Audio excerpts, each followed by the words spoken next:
මේ තරගය අනිවාර්යයෙන්ම ජයග්‍රහණය කළ යුතුයි. කණ්ඩායමේ වෙනස්කමක් සිදුවිය හැකිද?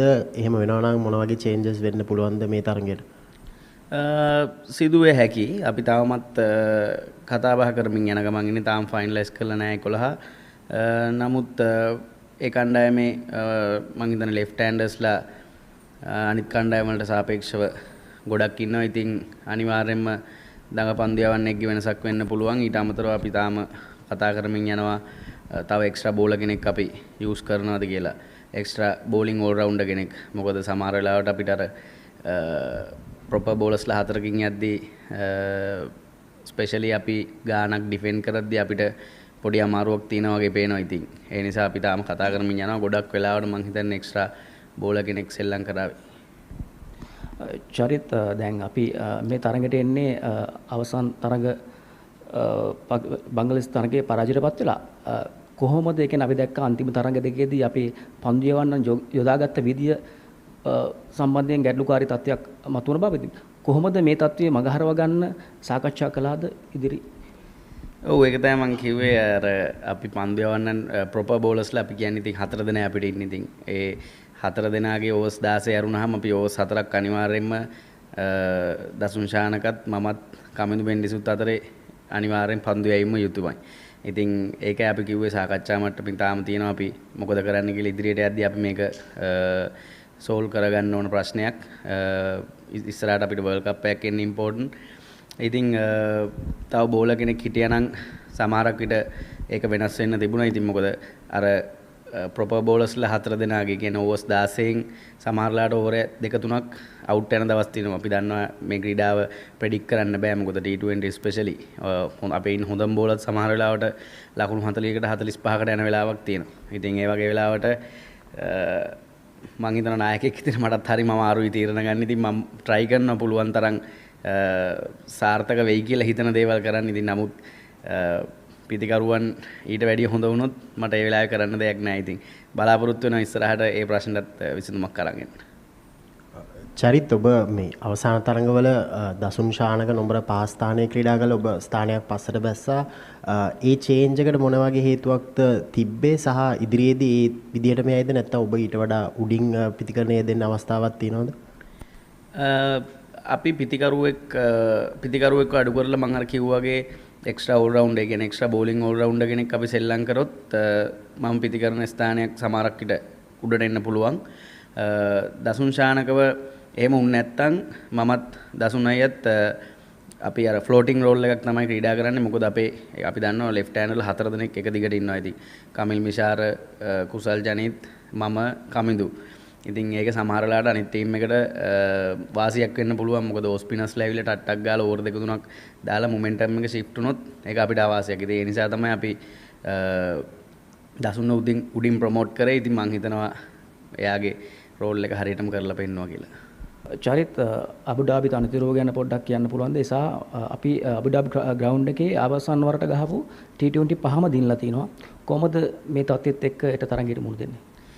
ඔව් අබුඩාබි ග්‍රවුන්ඩ් එකේ පිචස් ගත්තාම මීට වැඩිය කියන්නේ ඩුබායි වලට වැඩිය ගොඩක් හાર્ඩ් බැට්ස්මන්ලටත් ෆාස්ට් බෝලර්ස්ලටත් ගොඩක් කියන්නේ සපෝට් එකක් තියෙන පිචස් තියෙන. ඉතින් ස්පිනර්ස්ලට වැඩිය ඒක නිසා තමයි මම හිතන්නේ අබුඩාබි පිච් වල අර ටිකක් රන්ස් වැඩියෙන් තියෙන පිච් එකක්.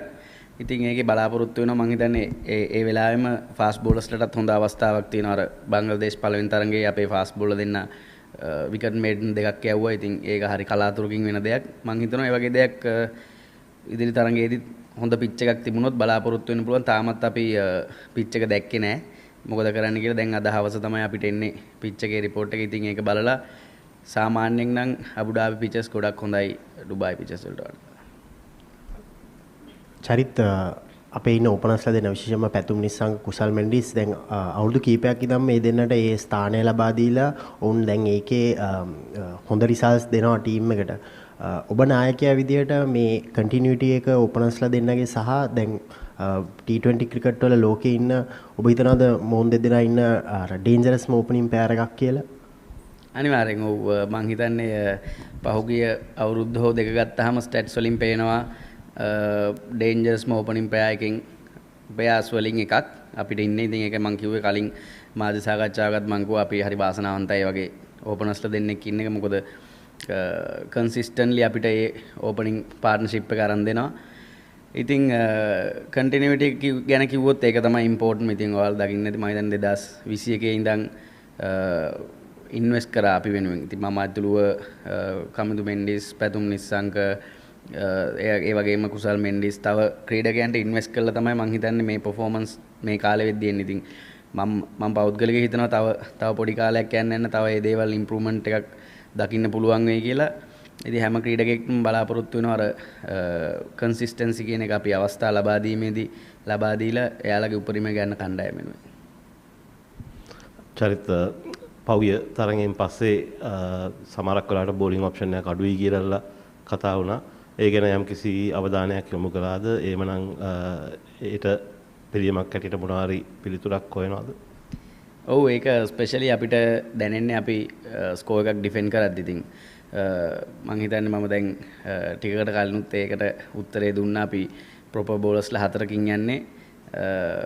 ඕවර්ස් 4ක් අනිවාර්යෙන් අපි මමත් දසුන්ෂානකත් කමිදු මෙන්ඩිසුත් හදන්න ඕන. ඉතින් ඒක අර ස්කෝර් එකක් ඩිෆෙන්ඩ් කරද්දී හරි අමාරුයි. මට උනත් ඒක මොකද අර හොඳ බෝලර්ස්ලා 4 දෙනෙක් එක්කෙනෙකුත් අවුට් ගියොත් අපිට තියෙන ඔප්ෂන් තවත් අඩු වෙනවා. ඉතින් තාම හෙට ගහන 11 තාම ෆයිනලයිස් කරලා නැහැ. නමුත් කතා කරගෙන යනවා අපි එක්ස්ට්‍රා බෝලිං ඕල් රවුන්ඩර් කෙනෙක් සෙල්ලම් කරනවාද කියලා. මම හිතනවා ගොඩක් දුරට අවස්ථාවක් තියෙයි. තව එක්ස්ට්‍රා බෝලිං ඕල් රවුන්ඩර් කෙනෙක් සයිඩ් එකට. ඒ වගේම අපි පෞගිය මාස කිහිපේ කතා කරපු දෙයක් තමයි මැද පෙළ තරම් සාර්ථක නැහැ කියන එක සහ දඟපන්දියාවන්ට හොඳින් පන්දුර පාර දෙන්නේ නැහැ කියන එක. මේ තරඟාවලියේ මේ වෙනකොට දක්වලා තියෙන දක්ෂකම් ගත්තම ඔබ හිතනවාද ඒ වලට ඒ ප්‍රශ්න වලට පිළිතුරු ලැබිලා තියෙනවා කියලා? මම හිතන්නේ හොඳ ප්‍රශ්නයක්. තාම මම ඒකට පිළිතුරු දෙන්න කැමති නෑ. මම හිතන්නේ මේන් සිටුේෂන් එකේ ඉතින් පහුගිය කාලවලට වැඩිය මම හිතනවා වෙනසක් තියෙනවා කියලා ඔයගොල්ලොත් ඒක දකින්න නැති. ඉතින් ඒකට ගොඩක්ම වෙනස මම හිතන්නේ කන්සිස්ටන්ට්ලි අපි අවස්ථාව ලබා දෙනවා එන ක්‍රීඩකයන්ට. ඉතින් ඒ අවස්ථාව ගන්න ඉතින් ස්පෙෂලි අපි කුසල් ජනිත්වත් නම්බර 4 ස්ථානයේ තමයි ක්‍රීඩා කරවන්නේ. එතකොට මම දසුන්ෂාන කමිදු මෙන්ඩිස් කියන 4 දෙනාම ඉතින් පොටෙන්ෂල් එක ගත්තොත් මම හිතන්නේ හොඳ පොටෙන්ෂල් එකක් තියෙනවා. හැබැයි මම හිතනවා තව පුළුවන් කියලා අපිට හිතයට වැඩිය හොඳයි. මම හිතනවා තව අඩියක් දෙකක් ඉස්සරහට අපිට යන්න පුළුවන් කියලා. Charit, last question. I don't know if this was asked in Sinhalese or not, but a word about your crowd support. We have seen really passionate Sri Lankan fans turn up both in Dubai and Abu Dhabi, and just the color and the atmosphere that they add to the stadium with their flags, the music and all. So just a word about them, and are you looking forward to seeing a lot of them in Abu Dhabi tomorrow?